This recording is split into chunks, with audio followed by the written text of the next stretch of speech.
नमस्कार, मैं जगदीश झा शिक्षा हिंदी क्लासेज में आप सबका हार्दिक स्वागत करता हूँ। प्रतियोगी परीक्षाओं में हिंदी विषय को लेकर के जो समस्याएं प्रतियोगी प्रतिभागियों के सामने आती हैं, उनको किस प्रकार से दूर किया जाए, कैसा प्रमाणिक मैटर होना चाहिए, वो लेकर के मैं आपके सामने उपस्थित हुआ हूँ इस चैनल के माध्यम से। और आशा करता हूँ कि आपको इसका फ़ायदा अवश्य मिलेगा। मैंने किस तरीके से हिंदी को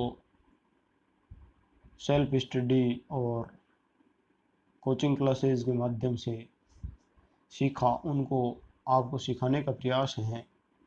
और आशा करता हूँ मैं अपने प्रयास में अगर आप साथ दोगे तो खरा उतरूँगा।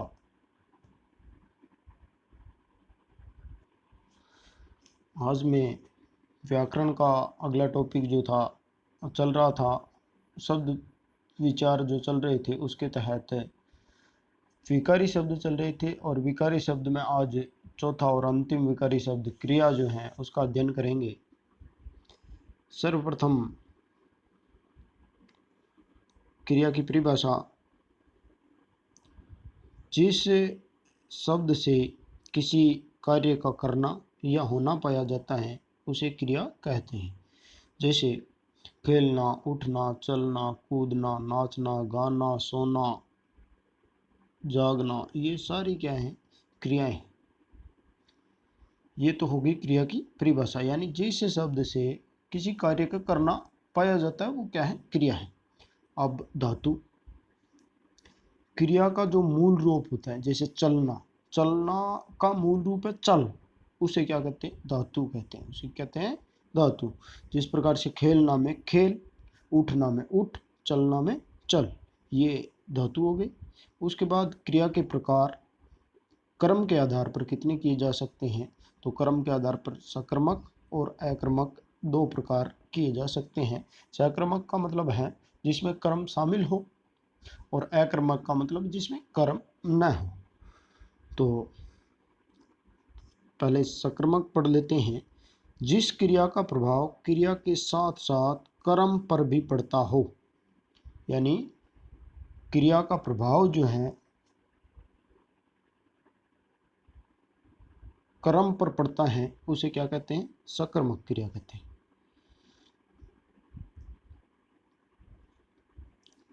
और सकर्मक हमें कैसे पता चले कि इसमें कर्म कौन सा है कौन सा नहीं है? तो क्रिया से हमें प्रश्न करना है क्या और किससे, किसको का, है ना? क्या और किसको का प्रश्न कर लो आप, जो उत्तर आएगा वो कर्म होगा। जैसे राम आम खाता है, राम क्या खाता है? क्या का उत्तर आ रहा है? आम, तो आम क्या हो गया? कर्म हो गया। राम खाता है, राम क्या खाता है? कुछ न कुछ तो खा रहा है। इसमें जो कर्म है वो आदर्श कर्म है, लेकिन ये इसको अकर्मक हम नहीं कह सकते, इसमें कर्म होगा। तो इसी प्रकार से सकर्मक को हमने दो भागों में बांटा, एक कर्मक और द्विकर्मक। एक कर्मक में केवल एक कर्म होता है, द्विकर्मक में दो कर्म होते हैं। जैसे क्या का उत्तर होगा और किसी का, किसको का भी उत्तर, यानी दोनों के उत्तर जब शामिल होंगे तो उसमें द्विकर्मक क्रिया होगी। अब एक कर्मक क्रिया यानी जिस क्रिया का एक ही कर्म होता है उसे एक कर्मक क्रिया, एक कर्मक सकर्मक क्रिया कहा जाता है। जैसे राम खाता है, राम क्या खाता है? क्या का उत्तर फल रोटी जो भी खा रहा है वो आएगा, तो वो इसमें क्या हो गया? एक कर्मक हो गया। द्विकर्मक जिस क्रिया के दो कर्म होते हैं, यानी कर्म की संख्या कितनी होगी? दो होगी। वह मुझे फल देता है, तो वह मुझे फल देता है। पहले तो हम क्या से प्रश्न करेंगे? वह मुझे क्या देता है, तो क्या की जगह फल उत्तर आ रहा है, तो फल क्या हो गया? एक कर्म हो गया। दूसरा, वह किसको फल देता है, तो किसको का उत्तर भी आ रहा है मुझे, तो ये भी क्या हो गया? कर्म हो गया। तो ये दो कर्म जो होते हैं जिसमें, उसमें द्विकर्मक सकर्मक क्रिया होती है। जैसे एक अध्यापक जी ने विद्यार्थियों को पढ़ाया, किसको पढ़ाया? विद्यार्थियों को। क्या का उत्तर इसमें जो है अदृश्य है। क्या का उत्तर इसमें है लेकिन वो अदृश्य है, उसमें छिपा हुआ है। तो ये दो इसमें कर्म हो गए। उसके बाद आता है अकर्मक क्रिया। जिस क्रिया का कर्म नहीं होता वह अकर्मक क्रिया कहलाती है। इसका प्रभाव केवल कर्ता तक ही सीमित रहता है। पहले में तो क्या था, सकर्मक में क्रिया का प्रभाव जो है कर्ता और कर्म दोनों पर पड़ता है, वो सकर्मक।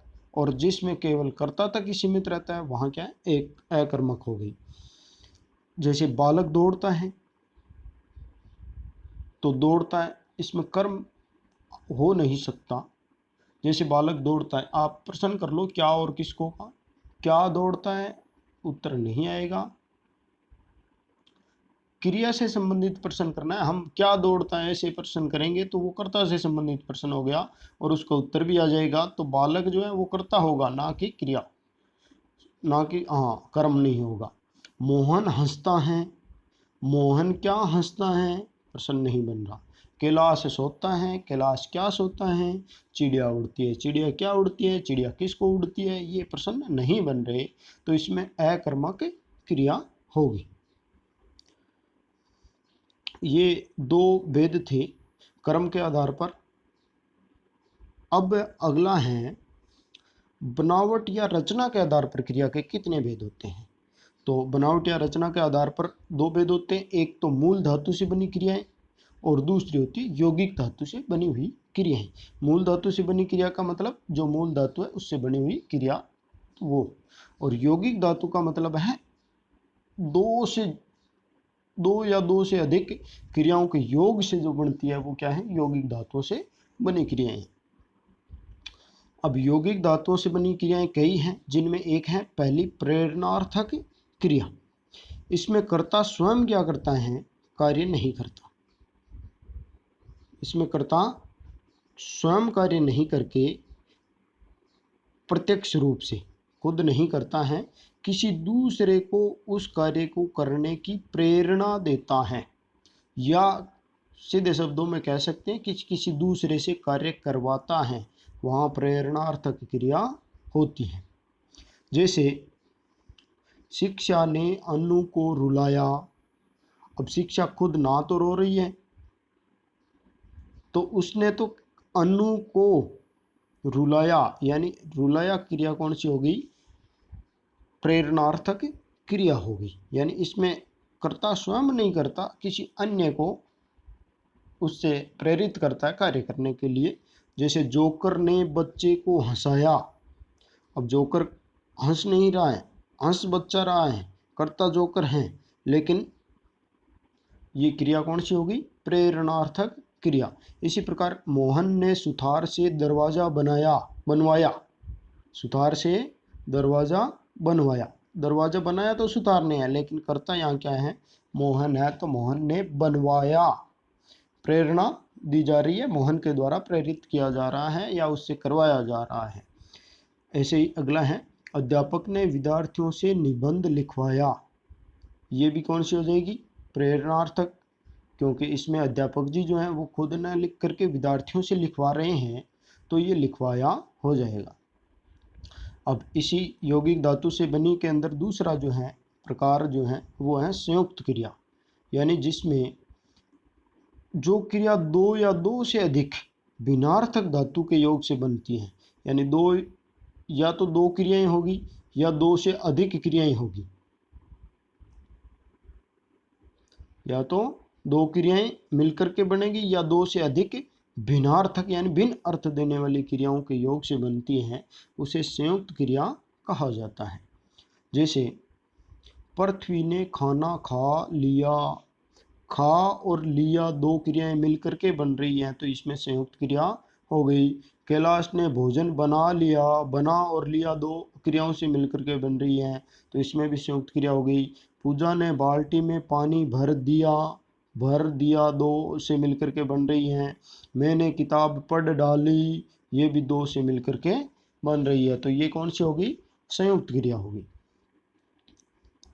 उसके बाद इसमें यौगिक धातु से बनी हुई क्रिया में तीसरा जो है वो है पूर्वकालिक क्रिया। इसमें जैसा हमें नाम से स्पष्ट पता चल जाता है, जैसे संयुक्त क्रियाएं हैं, संयुक्त का मतलब दो क्रियाएं मिली हुई, और ऐसे ही प्रेरणार्थक का मतलब प्रेरणा दे करके काम करवाया जाए, वो प्रेरणार्थक है। उसी प्रकार तीसरा है पूर्वकालिक, मतलब पूर्व में क्रिया हो चुकी है, फिर दूसरी क्रिया शुरू होती है या दूसरी क्रिया होती है, तो वहाँ पूर्वकालिक क्रिया होती है। यानी एक क्रिया के पूर्ण होने के बाद दूसरी क्रिया का होना, पूर्वकालिक का पूर्ण होना दूसरी क्रिया के पूर्ण होने से पहले ही पाया जाता है।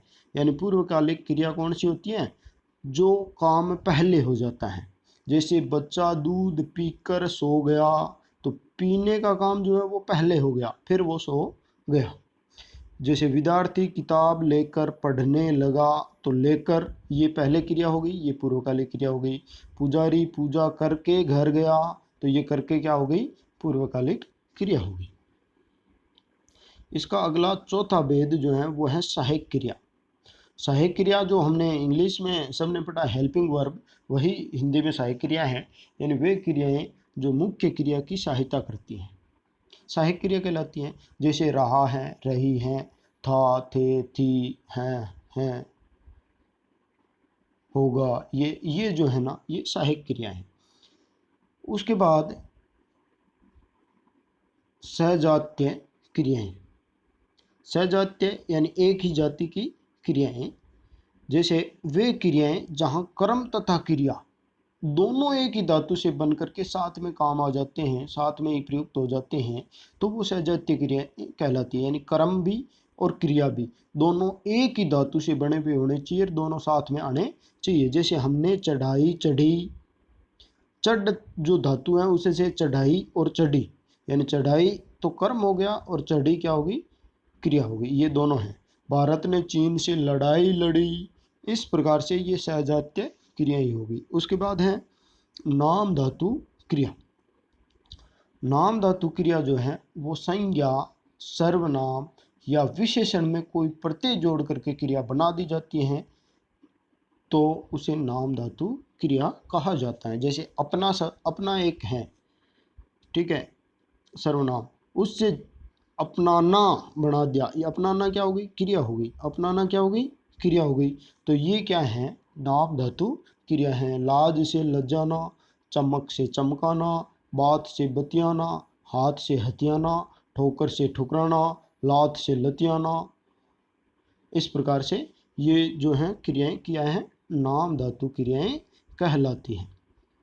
उसके बाद ये क्रियाएं जो हैं पूर्ण हो गई है। अब कई बार एक प्रश्न आ जाता है कि क्रियार्थ संज्ञा कौन सी होती है। ये इसके प्रकार पूरे हो गए नाम धातु के बाद में। तो उसके बाद एक छोटा सा कभी कभार जैसे प्रविशेषण होता है, वैसे ही क्रियार्थ संज्ञा का भी पूछ लिया जाता है। तो क्रियार्थ संज्ञा क्या होती है, हमें ये पता होना चाहिए। जब क्रिया संज्ञा के रूप में प्रयुक्त हो, यानी क्रिया जो है उसको हम संज्ञा के रूप में जब प्रयुक्त करने लगे, जब क्रिया संज्ञा के रूप में प्रयुक्त होने लगे, जैसे खेलना स्वास्थ्य के लिए लाभदायक है, तो खेलना क्या है, इसमें